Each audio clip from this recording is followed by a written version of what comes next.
Charlie Kirk is in critical condition after an apparent assassination attempt at Utah Valley University. My prayers go out to him as well as his wife and 2 children. This should be a solemn time for all of us as we grapple with the atmosphere that has led to this rise of political violence, especially targeted against the right. But just moments after this horrific incident, MSNBC has already been spinning this. In fact, they even blamed Charlie Kirk for his own shooting. But before I show that clip, just take a look at how they described Charlie Kirk literally minutes after he was shot at a TurningPoint USA event. Showing, by the way, our affiliate in Utah and the aftermath of the shooting, you could see people running away pretty quickly, as you would imagine they would do at gunshots. The FBI director, Kash Patel, has weighed in on this. He just tweeted the following: "We're closely monitoring reports of the tragic shooting involving Charlie Kirk at Utah Valley University. Our thoughts are with Charlie, his loved ones, and everyone affected. Agents will be on the scene quickly, and the FBI stands in full support of the ongoing response and the investigation." Charlie Kirk is a divisive figure, polarizing, lightning rod, whatever term you want to use. Why? Well, he's one of MAGA's most prominent voices online. He hosts a near daily podcast. He opines on almost everything. He's been very closely aligned with the president since his initial run for office in 2015, 2016. And his ties to Trump really elevated his own brand. He was really quite young as an activist when the president launched his initial campaign. And he has kind of ridden along with MAGA since 2016 and built up a massive, massive brand of his own.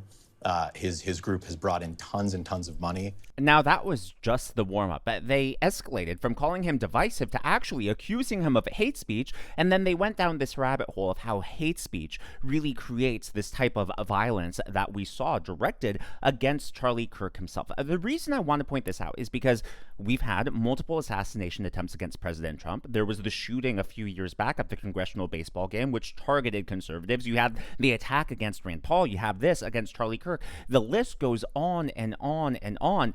But what more can you expect when one side of the country, one side of the mainstream media keeps painting President Trump, keeps painting his supporters as Nazis, as authoritarians, as a wannabe dictator? I mean, of course, this is the only outcome. This sort of escalation and this violence, it's what's naturally going to happen when you have the media broadcasting this to millions of viewers. I mean, imagine if a Democrat politician or if a Democrat influencer got shot. Do you think MSNBC, heck, do you even think Fox News, which is right of center, would call that person divisive? No. Of course, like I said at the very top of the video, they would be solemn in all of this, but MSNBC, of course, is already trying to politicize and spin anything. The right tone is actually what Caroline Leavitt, the press secretary for President Trump, posted on X. She just simply posted, "Please pray," and she, of course, retweeted what Trump truthed out. "We must all pray for Charlie Kirk, who has been shot. A great guy from top to bottom. God bless him." Now, it actually gets worse on MSNBC, because all of us watching, we all know what this was. We all know that this was an assassination attempt. But MSNBC, they're trying to put the idea out there that maybe the guy who shot Charlie Kirk, he was one of his supporters. He was actually a fan of Charlie Kirk. And he may have just, been shooting his gun in celebration. And well, what do you know? A bullet accidentally hit Kirk. Take a look at this insane theory that they broadcast on TV. In which a shooting like this happens. Yeah, and again, I emphasize what you just emphasized. We don't know the full details of this. That we don't know if this was a supporter shooting their gun off in celebration, or so we have no idea about. They really just cannot own the fact that the vast majority of political violence is coming from the left. So that's why they are in denial and they're spinning this however they can. The reality is that Charlie Kirk is a huge figure on the right, a huge voice. In fact, Vice President Vance had a picture with him that he posted online. "Dear God, protect Charlie in his darkest hour. Say a prayer for Charlie Kirk, a genuinely good guy and a young father." Literally, look, in the industry of news, politics, content creators, there are a lot of bad people. There's a lot of backstabbing. There are a lot of people who get selfish. But Charlie Kirk is someone who is respected by everyone in the industry, virtually everyone who's talked with him. I've yet to see anything negative said about him, and that is really rare when it comes to politics. So I think that shows, just what a good, genuine guy he is, especially the fact that he's someone who wasn't from inside the Beltway. He's not someone who is a Nepo baby of a cable news star. No, he rose to prominence on his own on social media, started Turning Point USA, started hosting all of these events, and got his success through his own hard work. And the fact that you can't find anyone saying a negative word about him really, I think, says a lot about his character.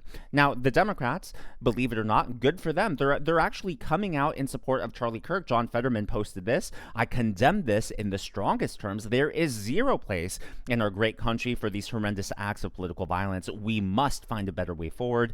May Charlie Kirk have a full and quick recovery. Now, if he does survive and recover from this without any incident, it will be because of the fast response of his team. There is this footage online, apparently, immediately after he was shot. He was shot on the neck. I'm not going to share the video here on YouTube because it is horrific. It is on X if you want to find it. When I first saw the clip and saw all the blood gushing out, I said, there's no way he survives that. There's no way anyone can survive that. So when we got the news that he made it to the hospital, he's in critical condition, I honestly was surprised. It's a miracle already that he has survived this, and I think it'll be obviously a miracle if he makes a full recovery. So obviously continued prayers for Charlie Kirk. But all of that being said, his team acted quickly. They couldn't wait for an ambulance, so they rushed him to a vehicle, and the police that were on campus cleared the way to make sure that his team could, bring him to the vehicle. Here is what that looked like. Hey, stop! Okay. Stop, folks! Stop! Back up!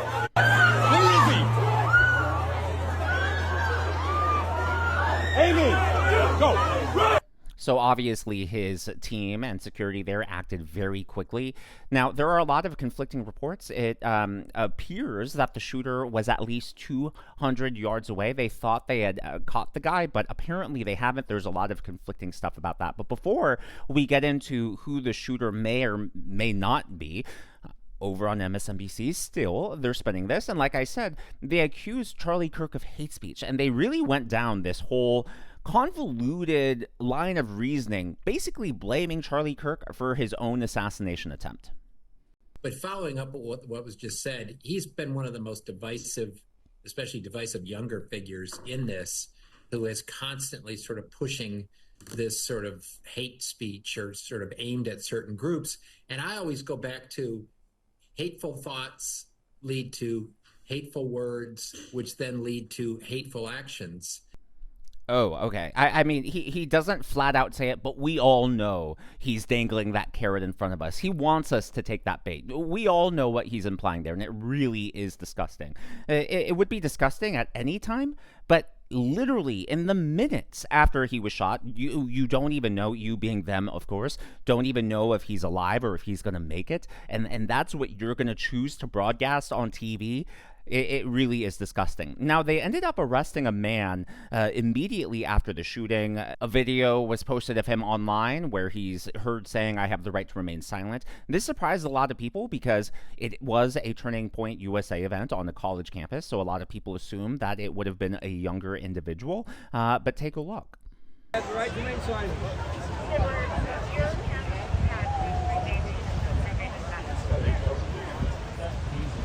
I would guess he's probably over 60 years old.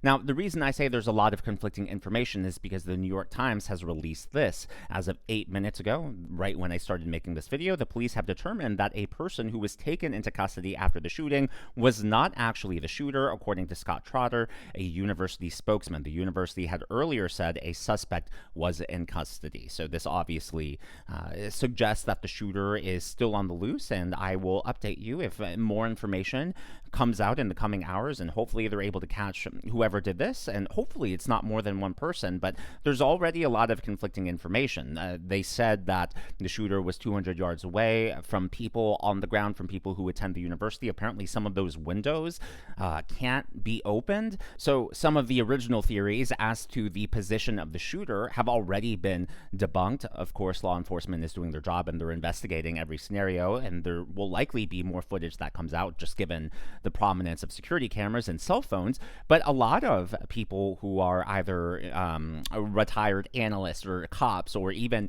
Buck Sexton, a retired CIA officer agent, they've gone on TV, they've gone on Fox News, which I've had on in the background, and they've said, these gunshots, it sounds like they were a lot closer than 200 yards. And when you listen to the video, or when you talk to people who were there and you pay attention to the reverb in the area, a lot of it just isn't adding up as far as what the original theory had been. Well, it wouldn't be MSNBC, it wouldn't be the mainstream media if they weren't already somehow trying to find a way to blame this all on President Trump.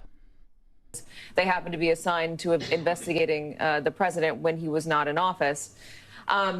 So I'm going to ask you the same question I asked just a moment ago to Chris. Is there a domestic terrorism unit at the FBI that is fully operational, fully staffed, fully functional right now? Well, the FBI runs largely through its field offices, Katie. Those offices out in the country at the various federal districts. There's one in Utah, for example. And in each one of those, or in most of them, there's a domestic terrorism squad. And I'm hearing reports from sources all over the country and in particular places that domestic terrorism squads have been among those areas where agents have been reassigned to work on, among other things, immigration enforcement roundups and violent crime patrols in cities like Washington, D.C. Now, I think it's a huge leap to suggest that there's. I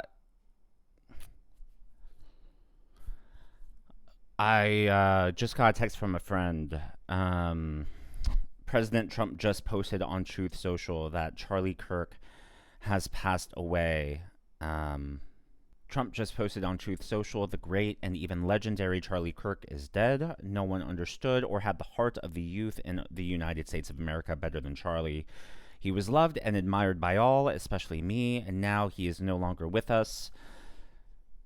Melania and my sympathies go out to his beautiful wife, Erica, and family. Charlie, we love you. This is just unreal news. Very tragic for his family. So obviously prayers out to his family, everyone who knew him at Turning Point USA, and then obviously prayers for our country. Hopefully this isn't a tipping point for more political violence. And it's hard to see how this doesn't inflame passions and tensions on both sides. So I think it is, we are in a treacherous, dark time right now, and I think we can only pray for God's mercy and his wisdom in this time. It feels weird doing a Governor's Club shout out in this video, just given how somber all of this is, but I did still want to acknowledge people, Gigi Neal, Betsy Merrill, Kelly Odell Osprey, and Jeff Nelson as the members of today's Governor's Club. These are people who give tips and super thanks to the channel. I do appreciate your support, and I'm glad that you are here. Last but not least, on MSNBC, and I know a lot of people are going to be upset and say, Daniel, why are you focused on MSNBC and all this? The reason I'm focused on their coverage of this is I truly believe in my heart of hearts, it's the mainstream media's coverage. It's the Democrat narrative that led to this tragic incident today. There's only so much that people can be brainwashed, that we're living under Hitler, that we're living under an authoritarian dictator, before people begin to take action. Don't forget what the left has said over all these years. They have said that silence is violence. If you don't speak out against President Trump, if you don't speak out against his supporters, then you yourself are committing violence. Well, if you're brainwashing people to believe that, what other outcome can you possibly expect from all of this? Well, MSNBC hasn't learned their lesson. Obviously, like I've shown you, they've been blaming Charlie Kirk. They've been calling him terrible names. And now they're saying that President Trump is actually going to use this for something worse. They, again, don't exactly say it, but they want you to imagine in your head that, I don't know, maybe Trump is going to use martial law or persecute Democrats, whatever insane conspiracy they have. But this is what they're saying on their airwaves. After one of the DOJ employees was allegedly attacked in Washington, D.C. That's what Donald Trump used as justification to send in federal troops into Washington, D.C. to get things under control. The carjacking situation, he used that And I know it's hard to predict the future, Mark, but you can imagine the administration using this as a justification for something. A justification for something. And they can't even say it. They just want you to jump to the worst possible conclusion. Like I said, if you are invoking that deep level of fear in people, are we really surprised that people are going to act out and take matters into their own hands? Unfortunately, as we've seen today, I think the answer is obvious. As always, though, all of this is just my analysis and commentary. That is what's going on in the world of politics from my point of view, and I would like to hear from you. So my point of view has been consistent, not just in this video, but anyone who's been watching my channel for a while, you know that I've been saying this over and over and over again. This same message that it's because of the media narrative, it's because of the Democrat gaslighting that we've seen this increase of violence, and it's obvious. It only goes one way, right? We've seen multiple attempts against Trump. We saw the congressional shooting. We saw what happened with Rand Paul. We saw the riots. We saw here what happened with Charlie Kirk. Is there, like, do you think that, you know, basically what I'm asking is do you agree with me that a lot of this can be blamed on the mainstream media, can be blamed on what the Democrats are doing, or do you think it's unfair to blame this on the political ecosystem it is right now, that these acts of violence can only be blamed on the individuals? Similar to like with guns, right? People say you can't blame the guns, you can only blame the shooter. Am I wrong? Is it wrong to blame the culture? Is it wrong to blame the narrative and we should only hold the shooters accountable, or do you think that there's blame to go around? Let me know your thoughts on that down in the comments below. If you haven't already, please be sure to give me a like. I know it's a simple thing to ask for. It really does, though, help me reach more viewers like you in the algorithm. Be sure to smash that subscribe button and to check out one of these videos.